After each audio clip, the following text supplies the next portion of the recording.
What is happening there? J Gamer Dude here, and as an old head, as someone who has been around the block when it comes down to video game news and everything else in between, I gotta talk about E3. So I've got this Games Radar article in front of me about, and I'm just gonna read the title. But E3 is officially permanently dead. ESA confirms it's bringing the event to an end after 28 years. So for those of us who have actually grown up with E3, we know the hype of, like, you know, watching these shows live, whether it be in person, if you're part of the press, or if you're not, then you just, you know, watch it on like a laptop at home while it's being streamed by, like, say IGN or GameSpot or something else like that. Personally, I watched it through IGN sort of back in the day. And yeah, so I would always personally sort of like wake up at 5 a.m. to, you know, watch the Microsoft press conference at like 5:15 or 5:30ish, I think it was for me in the mornings, because that's kind of like the weird thing about time zones is it's like normal time for Americans, and then for the rest of us it's like, crap, I have to get up at like 5 in the morning, and then everything would be done by about 1 to 3 p.m. I think that's when Sony would do their last, like, so there'll be like 2 days of like press conferences. The first day would usually be like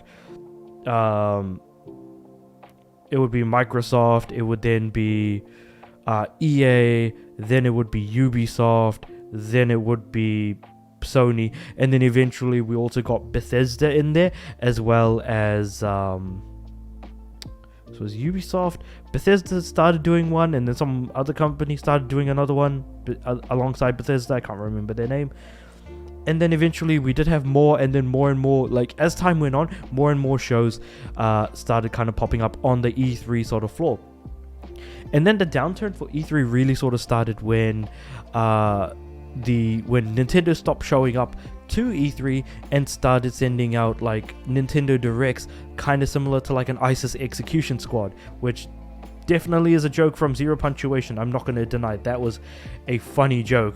It's just like a pre-recorded video that is just being sent out after the fact in like a threatening white room. But I digress. No, with all of that said, like, they stopped showing up, and that's kind of the antithesis to where like E3 kind of starting to disappear started, essentially.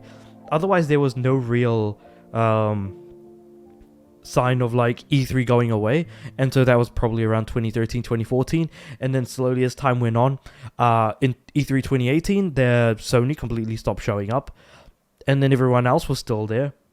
And now, like, if E3 was actually happening this year, then it would have all been but dead, because both so all three of the console makers were not going to be present. Sony, Microsoft, and Nintendo, all three of them were not going to show up this year, even if there was an E3 this year. And it has been cancelled 3 or 4 years in a row, something like that.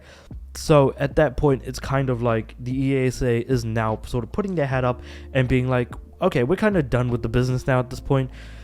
And honestly, there have been so many good memories. Again, the E3 2013 was always going to be the biggest E3 of all time, where Sony dunked on Microsoft. Microsoft, like, you know, announced the Xbox One, you know, they added peripherals to their console, announced the price, showed off some games, and then Sony pretty much countered everything that they were doing in the best way possible, saying you didn't need to log in every 24 hours. This is how you share a game with a friend, by just giving them the disc. Like, that day, those days of Sony were so good. It was so entertaining. It was so much fun to be a part of. Unfortunately, that is a moment in time that we can only go back to and watch every now and again. And of course, there are many games that have been announced or given a lot of hype around. I mean, I remember in uni days, me and some mates, we would just sit down and, you know, watch the press conference, or a repeat, like the YouTube video of the press conference rather than the actual press conference, because I'd usually watch it live myself already.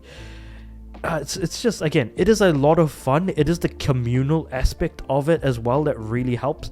But the internet also, just as it brings people together to talk, also does it push people away, because while you're present in talking to each other, you're not physically present next to each other.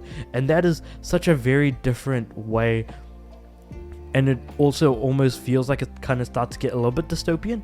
But if nothing else, I think E3 going away, as much as we meme and laugh at it, is really sad because of the hole left behind because of something that the Game Awards failed to do.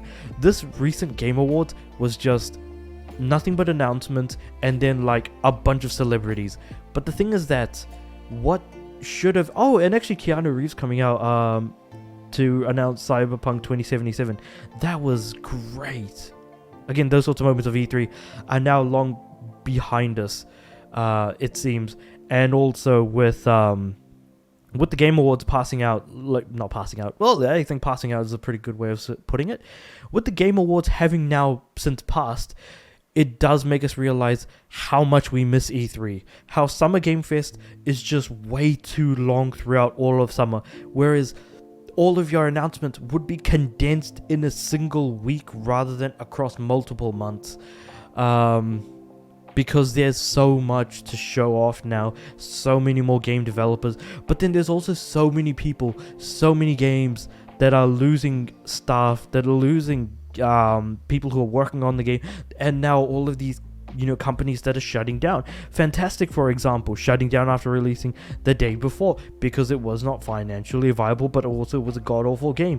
Like, there's so much to say, so much to go off of, and yeah, I feel like if it weren't for the Game Awards being so kind of poorly done this year, and shooing people off the stage and things like that, like, if you wanted an award show, you're better off going off to the DICE Awards than, say, the Game Awards. And so the Game Awards, it just doesn't feel right, like, it does not fill the hole that E3 will leave behind. Summer Game Fest will not fill the hole that E3 left behind. So it's a somber moment. It's sad. But even now, I do miss E3. I do miss the days where I'd wake up at 5 in the morning just to be able to watch the Xbox showcase, then have breakfast after Xbox was done to watch all of Ubisoft stuff, all of the EA stuff, and there'll be a short break, and then all of Ubisoft's stuff as well, and then finish the day off with Sony, and then the next day early in the morning would be Nintendo. Like, I mean, what is there to say, Anyway, this was me kind of just going on and on about E3. There is so much more that I could have talked about, but I make these videos like off the top of my head. I don't really script anything, so I really should go back and re-watch some of the old E3 press conferences just to kind of bring myself back to a time that we once had that is now no longer ahead of us, but rather very much behind us. So with all that said and done, I am going to leave this on a bit of a somber note, but let me know what you guys thought about E3 if you did manage to see it, or let me know about what you guys think about E3 as someone who hasn't seen it, because I'm pretty sure there are lots of people who have grown up now that haven't really been a part of that culture, or have definitely missed E3 2013 at least. Share that in the comments below. Like the video if you liked this video, and subscribe to the channel. I am aiming for 100 subs by the end of the year, and I do want my videos to go out to more people, hopefully more fans of E3, and even people who hate E3 but can at least look back and think, man, E3 was certainly a thing. Would definitely like to hear their thoughts as well. But with all that said and done, I do upload every day, so I'll see you guys tomorrow.